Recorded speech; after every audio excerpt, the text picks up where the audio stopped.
Welcome back to the Metaphysics Podcast, everyone. I'm Dennis Goddard. And I'm Elise Hicks.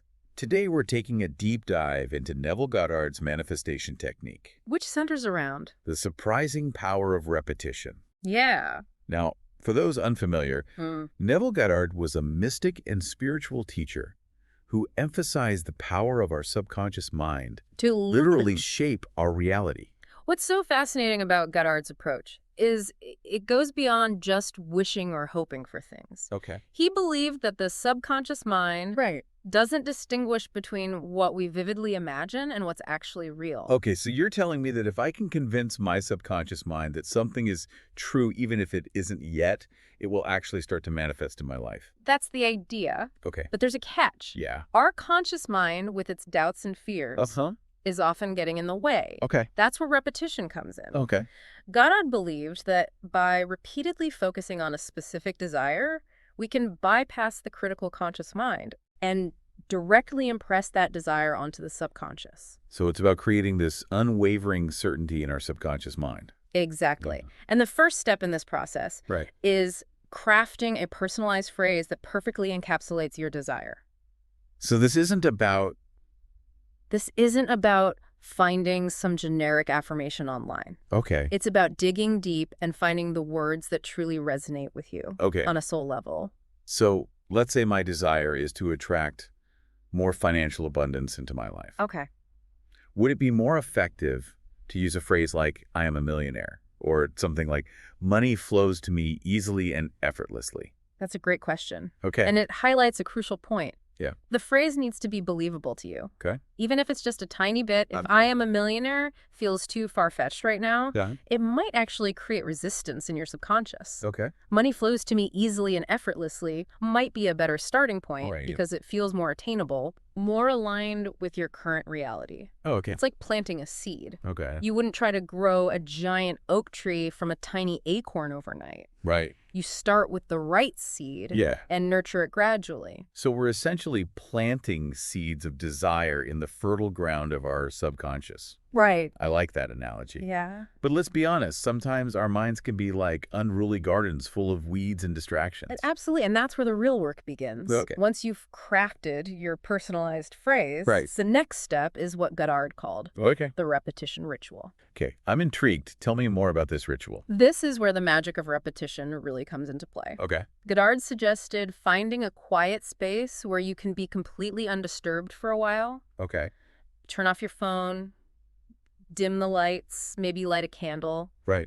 Create a sacred space for yourself. So it's about setting the stage for this inner work. Precisely. Then take a few deep breaths to settle into the present moment and begin repeating your chosen phrase slowly and deliberately 100 times. 100 times, that sounds like a lot. My mind would probably start wandering after the first few repetitions. And that's completely normal. Okay. Our minds are wired to jump around. Right. The key is to gently guide your attention back to the phrase each time it wanders off. Okay. Don't judge yourself, just keep returning to the repetition. Okay.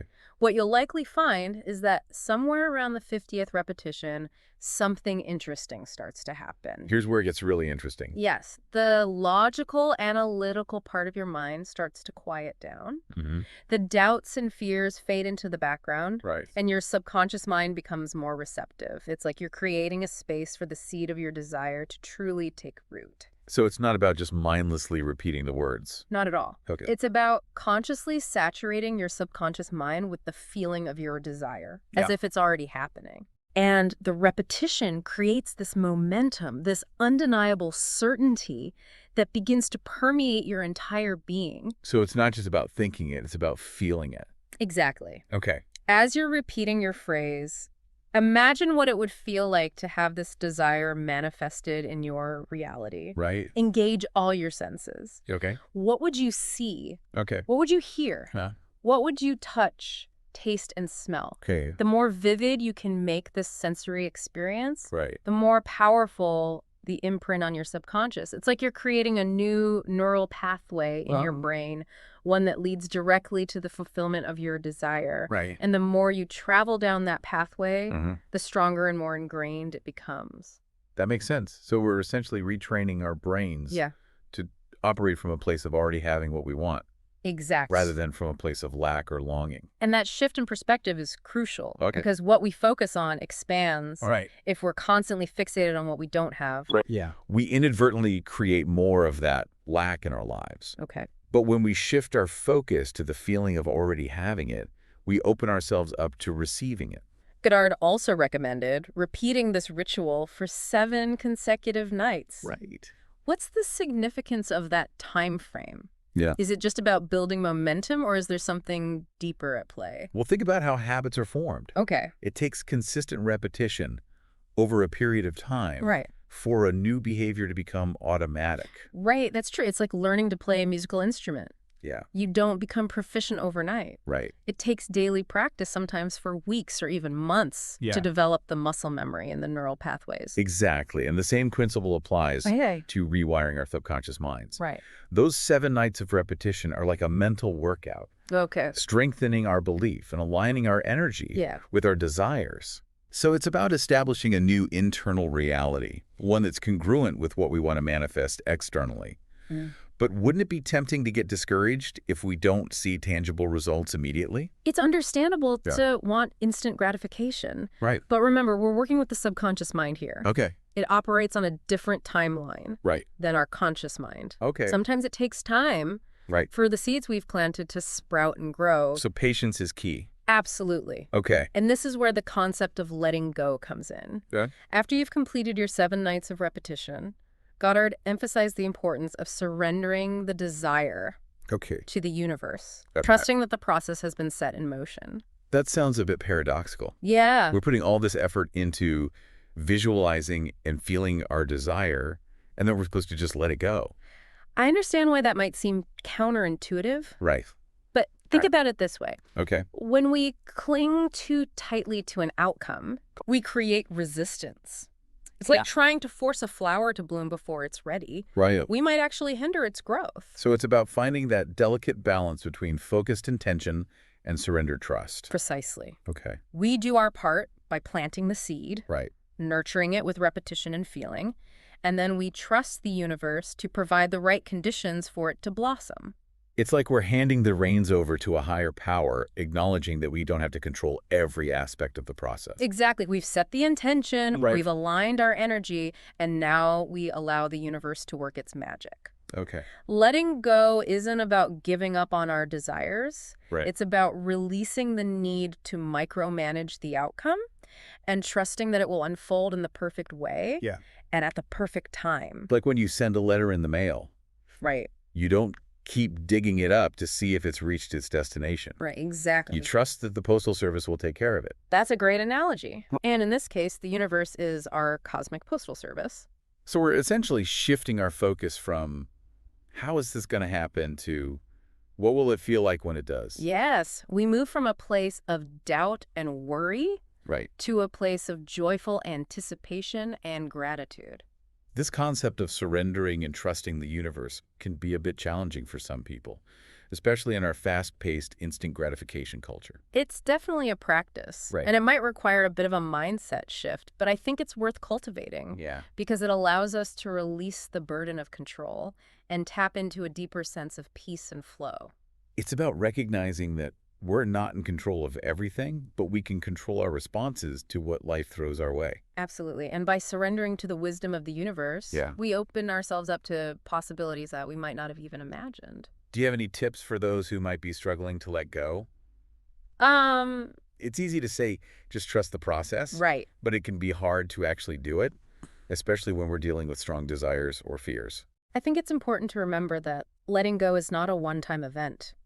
It's a continuous practice. Right. Some days will be easier than others. Right. And there might be moments when you find yourself gripping tightly again. Yeah. That's okay. Just notice it without judgment Okay. and gently redirect your attention back to a place of trust. So it's about being kind to ourselves, acknowledging that this is a process and that we're not going to get it perfect every time. Exactly. And here's another tip. Okay. Instead of focusing on the absence of what you desire, shift your attention to what you're grateful for in this present moment. No. Gratitude is a powerful antidote to fear and worry. Right. It helps us to connect with the abundance that already exists in our lives, Yeah. which in turn makes us more magnetic to what we want to manifest. So even if you haven't yet manifested your specific desire, Right. there are still countless things to be grateful for Yeah. each and every day, and that sense of gratitude creates a positive ripple effect, attracting even more good things into our lives. It's like we're sending a signal to the universe that says, hey, I'm open to receiving more blessings. And the universe always responds to that kind of energy. I love that it's about shifting our focus from what we lack to what we have, from scarcity to abundance. And it's about recognizing that we are already whole and complete even as we continue to grow and evolve. Right. We don't need to wait for our desires to manifest in order to feel happy and fulfilled. Yeah. We can choose to experience those feelings right now. That's such an important point.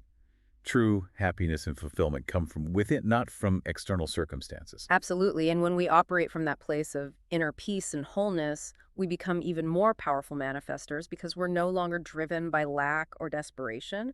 We're creating from a place of love and joy. And that's when the real magic happens, right? When we're aligned with our true selves. Our desires flow effortlessly into our reality. It's not about forcing or struggling. It's about allowing. Beautifully said. It's about surrendering to the flow of life, trusting that the universe has our back, and knowing that everything is unfolding in perfect divine order. It's this paradox of letting go of the very thing we most desire in order to create the space for it to manifest. I imagine some of our listeners might be wondering if this technique can be applied to any desire, Right. or if there are certain areas where it's more effective. That's a question I often get asked. And the beauty of this technique is its versatility. Okay. You can apply it to virtually any area of your life, whether it's attracting a loving relationship, improving your health, or even finding your dream career. So it's not limited to material desires. It can also be used for personal growth and transformation. Absolutely. The key is to identify what truly matters to you. Right. What are those deep-seated desires that light up your soul? Okay. And then you craft your phrase, infuse it with feeling, and repeat it with unwavering belief. We've talked a lot about the importance of feeling, but how can someone actually cultivate those feelings of already having what they desire? Right. Especially if their current reality feels vastly different. That's where the power of imagination comes in. Okay. We often underestimate the creative capacity of our minds, Right. but we can literally rewire our brains by consistently visualizing and feeling our desired outcomes. So it's like we're creating a mental movie of our dream life. Yeah. And the more vivid and emotionally charged that movie is, Exactly. the more powerful the impact on our subconscious. It's not about denying our current reality, Okay. but about building a bridge Yeah. between where we are and where we want to be. Right. And we do that by immersing ourselves in the feelings of joy, gratitude, and fulfillment as if our desires were already manifested. I can see how that might be challenging for someone who's struggling with self-doubt or limiting beliefs. It's important to acknowledge those beliefs without judgment. Okay. They're often rooted in past experiences or societal conditioning, but they don't have to define us. Right. We can choose to rewrite those stories by consciously focusing on thoughts and feelings that empower us. So it's about becoming aware of those negative self-talk patterns Yeah. and replacing them with more positive and affirming ones. Precisely. And the more we do that, Yeah. the more we create new neural pathways in our brains, ones that support our growth and expansion. It's almost as if we're training our minds to operate from a frequency of abundance rather than scarcity. And that shift in frequency is key. Okay. When we operate from a place of lack and limitation, Yeah. we tend to attract more of the same. Right. But when we shift our vibration to one of gratitude and possibility, Right. we open ourselves up to a whole new realm of experiences. You know what's really inspiring about this technique is that it empowers us to take control of our own destiny. Yeah. We're not just passive victims of circumstance. Right. We're active creators of our reality. And that's a powerful realization. All right. It takes courage to step into that role of creator, to acknowledge that we have the power to shape our lives, but once we do, Yeah. the possibilities become truly limitless. What advice would you give to someone who's just starting out with this technique? What are some key things to keep in mind? I would say be patient with yourself Yeah. and trust the process. Right. It's like learning any new skill, it takes practice and consistency. Right. Don't get discouraged if you don't see results immediately. Just keep focusing on the feeling of already having what you desire and surrender the outcome to the universe. And don't be afraid to experiment. Because, Find what works best for you. right. Maybe you prefer to visualize in the morning or listen to affirmations before bed. The key is to make it a joyful and empowering practice. I love that. Remember, manifestation is not about forcing or striving. It's about aligning with the natural flow of abundance that's always available to us. This conversation has been so insightful and inspiring. I feel like we've just scratched the surface of this fascinating topic. There's always more to explore and discover when it comes to the power of our minds. But I hope this deep dive has given our listeners a taste of what's possible when we tap into the magic of repetition and feeling. For those who want to learn more about Neville Goddard and his teachings, we encourage you to do your own research. There's a wealth of information available online and in books. And we'd love to hear from you. Yeah. What resonated with you most about this episode? Right. Have you tried Neville Goddard's techniques before?